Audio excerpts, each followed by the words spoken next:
and I learned something very early. When you do something good, people are happy, but they may not tell someone else. But if they are dissatisfied, they will tell at least 5 people. Oh, yeah. So because of that, I do more to try to satisfy a customer that had complaints. Hello, welcome to another episode of Solar Roundtable Africa. My name is Jadi Solarawa, and this is brought to you by Olon. And today we have a very special guest in the studio. He says it's his first time at a podcast. So I'm very excited that we're the ones, I cannot use the word on air, but, so I'm very excited to talk to him today. And today we're going to be talking to Chris Umezulora. Yes. And Chris is the owner and founder of Oxano Limited. And I'm very excited to have you here, Chris. Welcome. Yeah, thank you for having me. Yeah, good morning. Awesome. Thank you so much for coming. So today our conversation is going to be around something a bit different. We're talking about manufacturing because that's the core of what Chooks is into and what he does. But, before we start talking about manufacturing and all of that, I want to talk to you tell us a bit about how you started. Because your story is a very interesting one, and I think it's something that the world needs to hear. Because if I remember correctly, you started from the markets, and then you've grown to the space where, you own a factory, and it's probably arguably the first factory manufacturing solar PVs in Nigeria. So tell us a little bit about your background and where you're coming from. All right. So thank you so much for having me, Jade. Thank you. It's a pleasure to be here at the Solar Africa Roundtable. Yeah. So once again, my name is Chris Umezulora, co-founder, CEO of Oxano Solar Nigeria Limited. So for us, Oxano Solar were formally incorporated in 2014. Based in Lagos, Nigeria.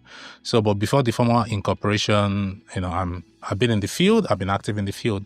I ventured into solar ecosystem by accident. I think that was sometime in 2006. Just fresh from school, I finished my National Youth Service Corps in Nigeria. So I came to Lagos.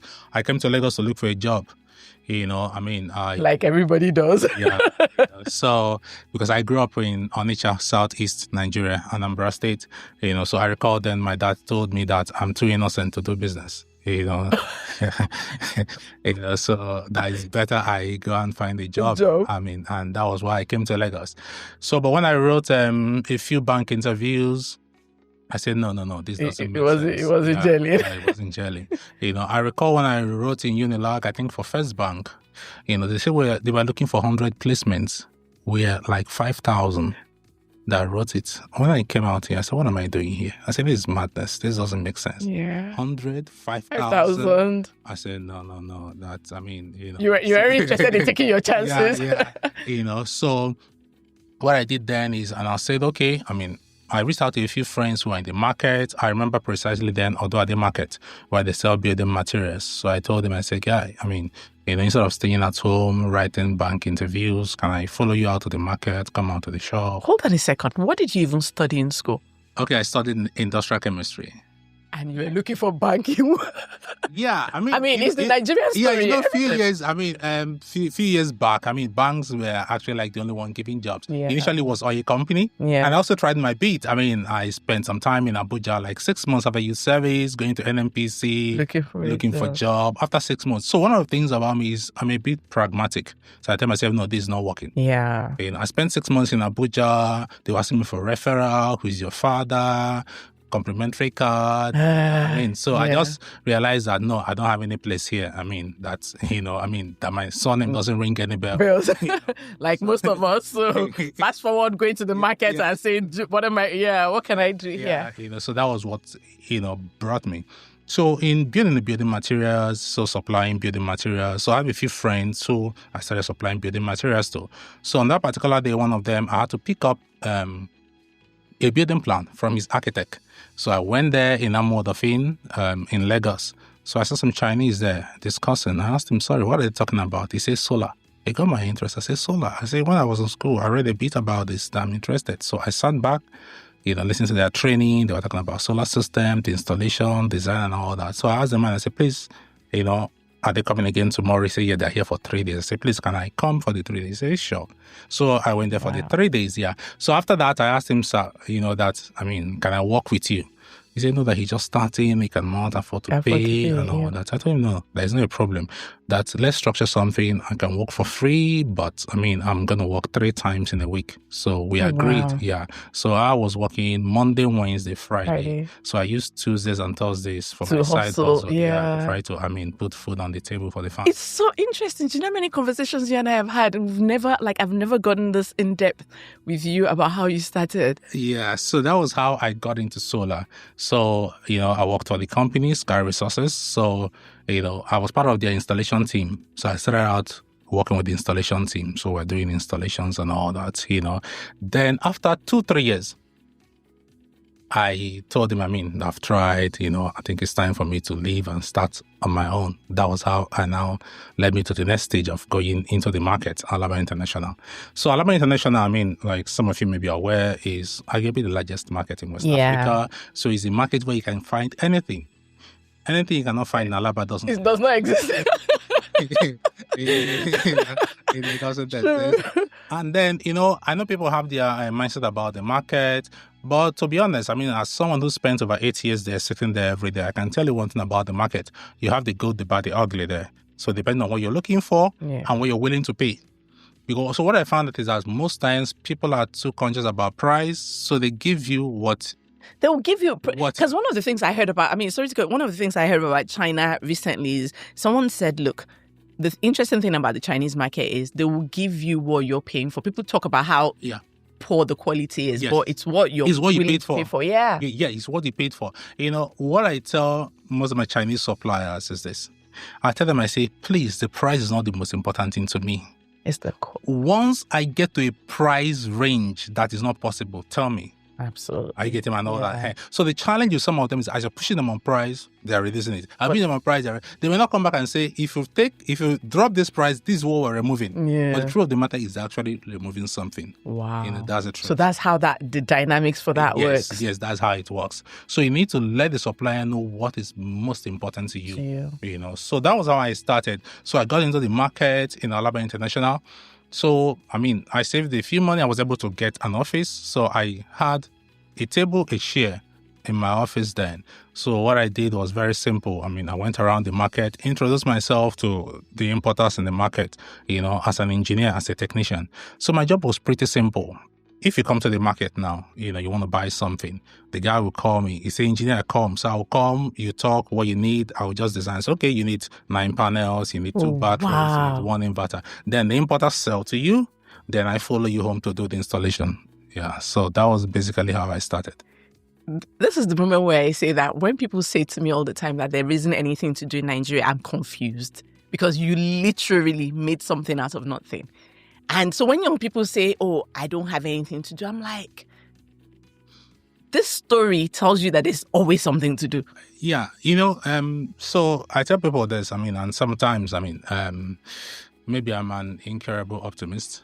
And your father said you were innocent, so let's join innocent and incurable optimist. Keep going. So one of the things I learned, that time was, don't stay at home. Yeah. Go out. Volunteer. You have to find something to do. Do something. So I learned very early, it's better to work for free than to stay idle.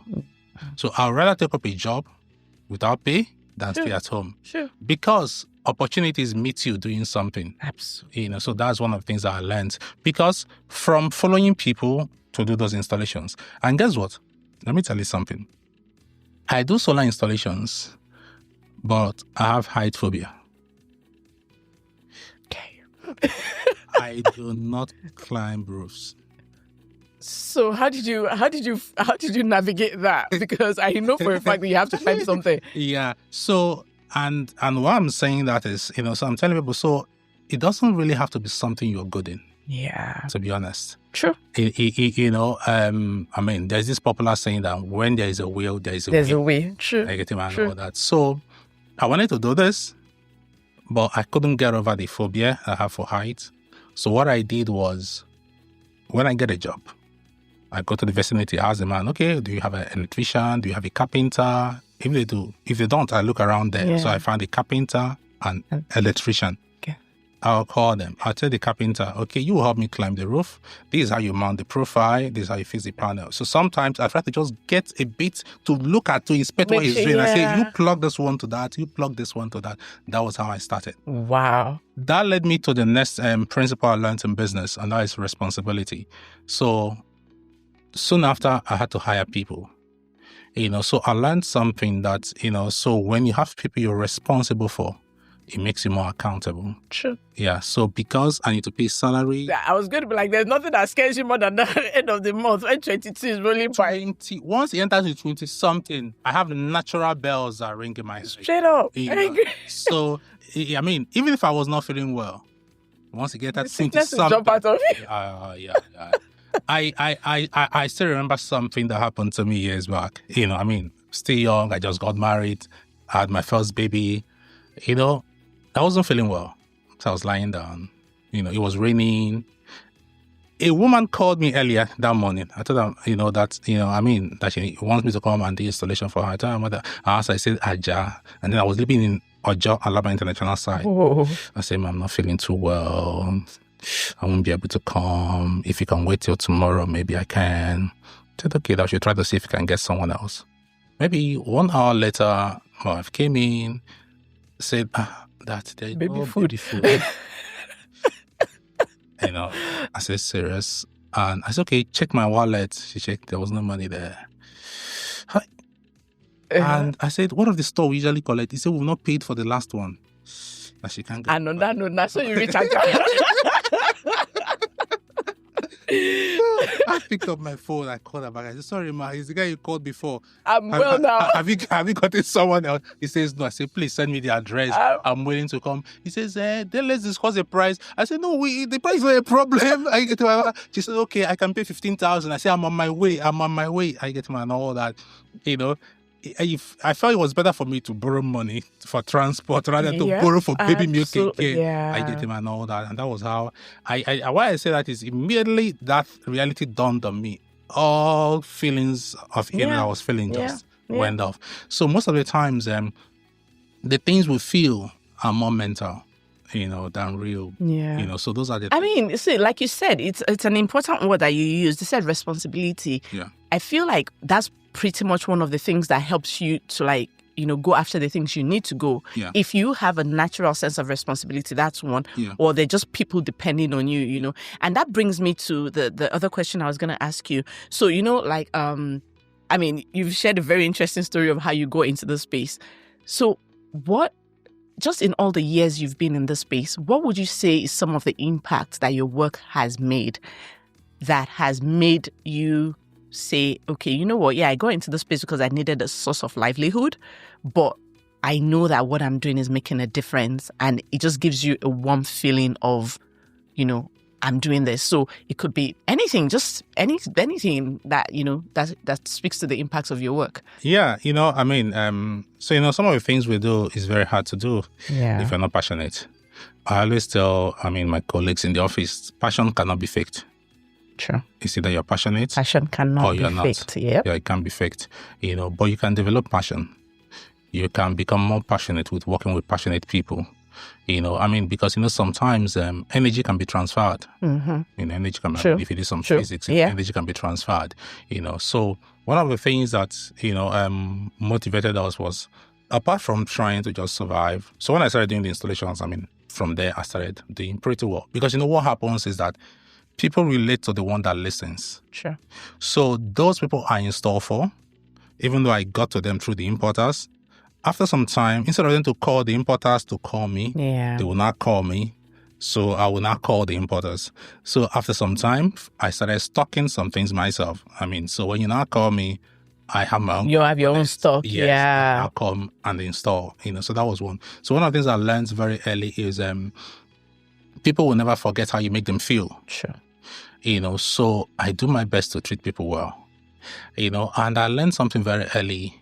When you do something good, people are happy, but they may not tell someone else. Yeah. But if they are dissatisfied, they will tell at least 5 people. Oh, yeah. So because of that, I do more to try to satisfy a customer that had complaints. Yeah. I mean, I'll give a very simple example. Yesterday afternoon, a customer called me. I mean, that some of my guys, the inverter was bad since February. They're trying to get a new board and all that, and I told him, okay, send it to me. Sorry about that. I wasn't aware and all that. So he sent me. I learned that the customer has been a customer since 2019. Wow. When I called my guys, I said, what's the problem? He says the board is not available, blah, blah. I said, please take a new inverter. Come and install for the man. Because I realized that we've gotten like 5 referrals from him. From this person, yeah. And if we don't take care of it, he will tell those 5 plus another 5. Yeah. I get him and all that. So, so I'm always careful about that. Why starting out in the space, one of the things that made us to start going into a bit of manufacturing was, so of course, like most things, we started having some quality issues. Absolutely. So when we started having that, so it started with the batteries, with the inverter. When I now saw that on solar panel, I said, no, if it happens in solar panel, to kill the sector. Yeah. So we now said, okay, so what can we do? So initially we thought of a simulator. So a simulator is called like a solar module tester, but it's quite bulky. It's larger than the stable, maybe twice of the stable size. So we wanted to buy that. We looked at it, we said, well, this is quite bulky. It won't fit into my office. We're going to keep it and all that. So on the second thought, we said, okay, maybe why not we take it a step further, to just start assembling so that we can be sure of what we're offering to the customers. To the public, yeah. So one of the things that led us into all this is, okay, we want to be more in control.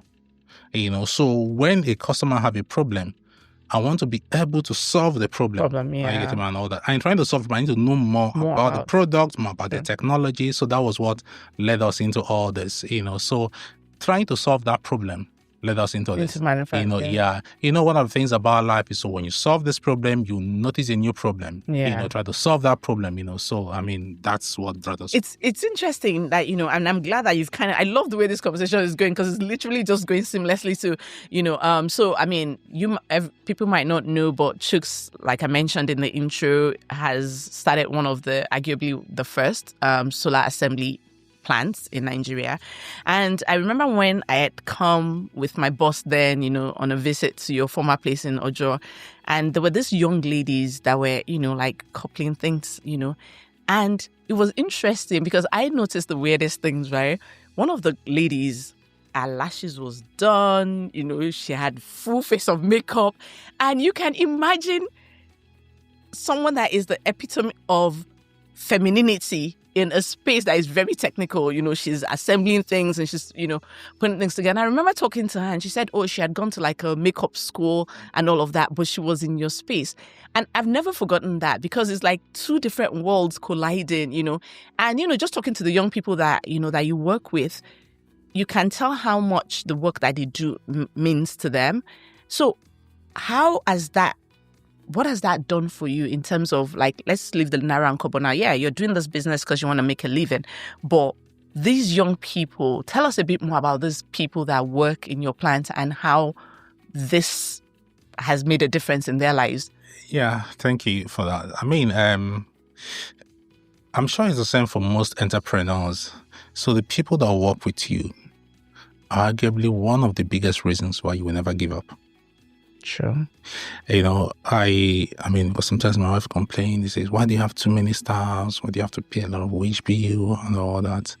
And there was something that happened. I think that was around sometime about it, 2019 or so. I think Goodluck Jonathan was the president then. There was something that the government did where, I mean, it was like a business pitch. I've forgotten the name, but when you pitch, so they'll provide some grants. Grants, okay. I think I vaguely remember, Yeah, and all that.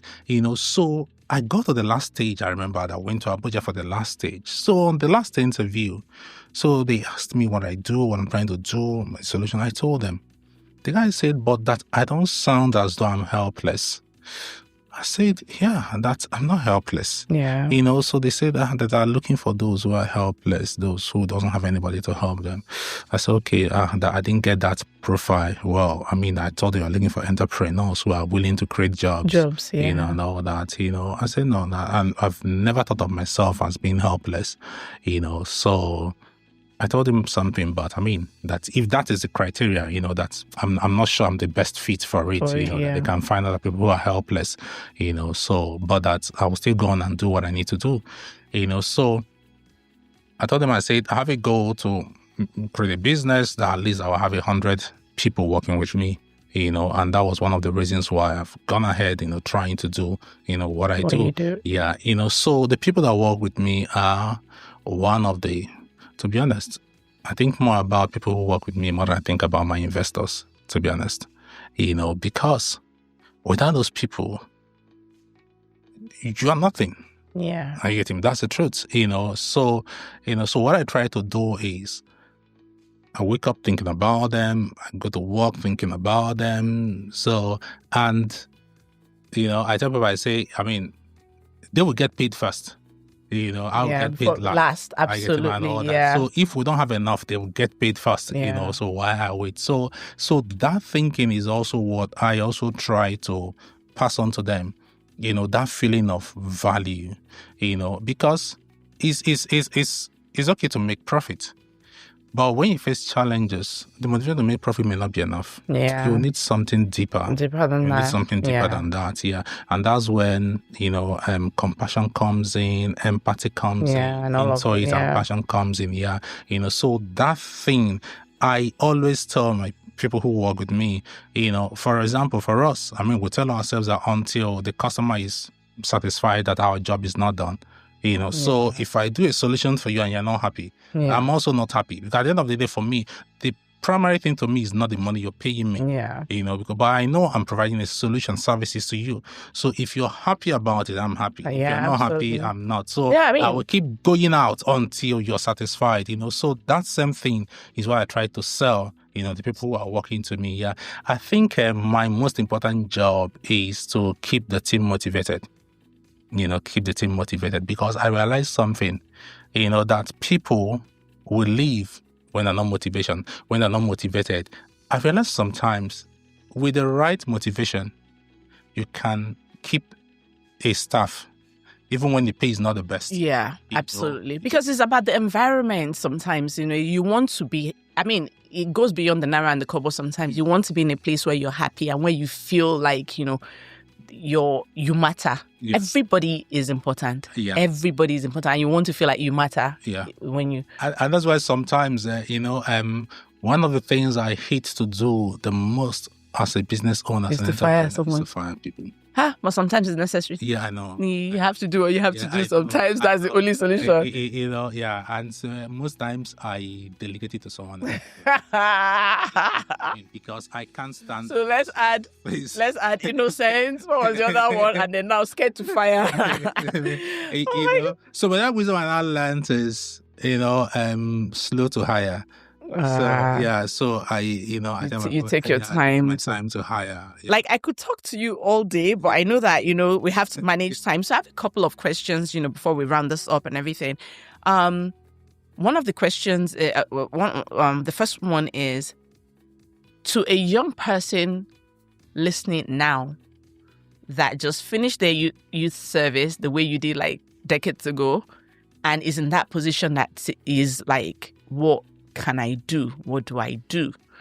What are some of the opportunities within the renewable energy space that you think that a young person that has the same thought process, pragmatic, and just wants to do something with their life, what are some of the opportunities that in the renewable energy space now that you think that, maybe just give me 2 or 3, that you think that they can tap into as like low-hanging fruits for people to at least make a living? Yeah, so for me, the low-hanging fruits haven't changed even over time. If I want to start again now, I'll still start from installation. Installation for me is the lowest hanging fruit. Why is that so? Everybody knows someone. Yeah. So if you get into a space, you know someone who needs this solution. I get me. So even if you don't know anything about it, you can be the middleman. You can approach the person, then get someone else to do to do it. I get him and all that. So you can start with that. And then go out. I mean, you can join the company like I did. You can work for free. It may not be as long as I did, for 2 to 3 years, even if it's for 1 month or 2, because you need to learn. Yeah. So you need to learn. And sometimes the best way to learn is to learn on the job. Absolutely. So for me, installation is still one of the low-hanging fruits. The other way is, you can make some commission on sales. So you find out somebody who needs this, you find out who has it. Yeah, be like a middleman type person. Kind of thing. Yeah. So those for me are some of the things that I think, that young people can start with. Within the space now. Yeah, so why they begin to build. Yeah. I really, the only thing I see that is changing is that the industry seems to be changing. I think the bigger businesses are making it difficult for the smaller ones to coexist. So. I mean, right from time, that's always been the challenge and everything. But you kind of still have to find a way to navigate it. Yes. Yeah. And the other thing they can also do is, so you start where you are with what you have. So for example, when you learn this, because I'll give an example. So when I was working with the company, there was a time my boss ordered a 40-foot container of solar garden lights and all that. So I heard him complain that he's not sure where to sell this and all that. I told him, you know what? Let me talk to my dad. Because I know my dad has a warehouse in Onitsha that I can market this thing in Onitsha. I spoke to my dad. He said, okay, it's fine that I can use this warehouse. I told him, okay, let's offload this in Onitsha. And I went back to Onitsha for a few months to go and market those products. I was able to sell most of them for him. Why? I realized something in marketing. You must start from the known to the unknown. Yeah. It's hard to sell to strangers. It's hard. So your biggest assets is friends and family. Who knows you? So if people know you for something else, I get him. Because one of the things I also learned very early is that integrity can also be an asset. Yeah. When people know that your word stands for something. Yeah. Absolutely. So when I tell you that I'm giving you this garden lamp, I'll give you 2 years warranty on it. They know that in the other things I've said in the past that I've delivered. So they will buy. So what I've learned is, I tried to market 1 week, nobody was buying. They will always ask me, has your father bought it? I had to go to my dad. I say, please, buy. Yeah. So I can tell them truthfully that you bought. Immediately he bought, they started buying. So let them start where they are with who they know. Yeah. Well, we need to thank Papa Chooks for a lot of things, because first he told you you're too innocent, so can't get something to do. But I mean, I think I could talk to you forever, because this conversation has just been so interesting. But just very quickly, as we round up, you've been in this manufacturing space for a minute now, and you commissioned your plant, I think, a couple of years ago. Yeah, 2023. Yeah. What would you say is one of the biggest challenges that you've faced in that time? And just very quickly, I always say, you will get problem, you must know the solution. So what is the problem? What is the solution? You never know. The right person might be listening to this. Yeah. That'll be able to say, you know what, that makes sense. Let's solve it. So. Okay, all right. Thank you so much for that. Yeah, our first venture into the manufacturing was in 2016, and then later on in 2023, we now built the new factory at Lekki, Lagos. And thanks to the support from Holland, and then USADF has also supported us on Bank of Industry over the years, and like I said, but the support started from friends and family. Yeah. Yeah, they are the ones that were backing me before Holland came along, yeah. The major challenges to manufacturing in Nigeria is financing, because most of the financing frameworks that we have are short-term. So the banks, they want to give you money for you to return in 2 years. And that can't work for manufacturing at all. So because manufacturing, you have a huge CapEx, that you need 5 to 7 years spread, to even recoup it. I'm talking about, making some distant profit. So that financing is one. Then the other thing that also happens is banks always want a signed offtake. And that is a problem. It's easier for someone in mini-grid space to go to a community and get signed offtake. Go to REA, get an MOU. Yeah. But for us in manufacturing, it's not so easy. It's a bit difficult. It's a bit difficult, because you're trying to sell to almost everybody yet you're selling to nobody. Yeah. All that, so it's, so that's that. And, but that guaranteed offtake is a huge thing for finance, and the banks always ask for that. So sometimes in my head, when I talk with people, I say, because And that offtake, that guarantee is also the problem where we struggle with financing. Yeah. Because even it's kind of like a cyclical problem. It's cycle. Yeah. Even Bank of Industry, they have money. They're willing to give you money for 5 years, at a reduced interest rate, but they need a bank guarantee. That financing thing needs to be solved, especially on the side of this and the guarantee. So recently when I was talking with someone, I was saying, so why can't government provide me the guarantee? Why can't government provide the manufacturers the guarantee? Or why can't government create a fast track, a special policy framework for manufacturers? Because Bank of Industry is owned by Nigerian government. So why can't Nigerian government tell Bank of Industry, okay, we want to open up the space. For this time, we're providing them this guarantee, maybe each of them 20 megawatts. So whatever it is, so 20 megawatts, we are taking the guarantee provide them the finance, how you get them and all that, because if not, we'll keep going around in circles. If not, we'll keep going around in circles, So that's one. The other thing is government can also become a solid off-taker. Government, if you look at government agencies, you will see billions of naira for solar projects. So we keep saying, why can't agencies, maybe like Rural Education Agency, for example, why can't they assign a certain percentage of their budget for local purchases? For off-taking. Yes, for off-taking. Locally manufactured products. Goods. Yeah. So when you are bidding for a job, Ario will tell you, okay, tell us the spec of the panels that you need, but don't quote for the panels. We will supply you the panels. Are you getting me? So that way, Ario provides guaranteed offtake for the manufacturers. And Ario also gets some savings because they are buying those panels now directly. Locally, without having to bring in. Yeah, and even the predictability on time is also more assured. So that way is more sustainable. Yeah. Absolutely. We could go on and on, but I'm just glad that we had this conversation. Like I said, I've known you for a number of years, and just the depth of how you started and how inspiring that is. All I can do and say is I applaud you because it takes a lot. I know you went into this for the Naira and Kobo, but like you said, you've developed a passion for the space that you're in. And I hope that any young person out there listening, to this will be able to relate and say, okay, you know what, if Chooks can do it, why can't I do it, And hopefully we can replicate a lot more Chooks in the years to come. Thank you very much for joining me on this podcast today. I'm super excited we had this conversation. And I hope that if you've listened to this podcast today, you've learned a thing or two, you're inspired, and you also will go out there and just, take the bull by the horns the way that Chooks did and be innocent and have integrity like Chooks Daddy said. So until you join me for the next episode of the Solar Roundtable, it's bye from now. Thank you.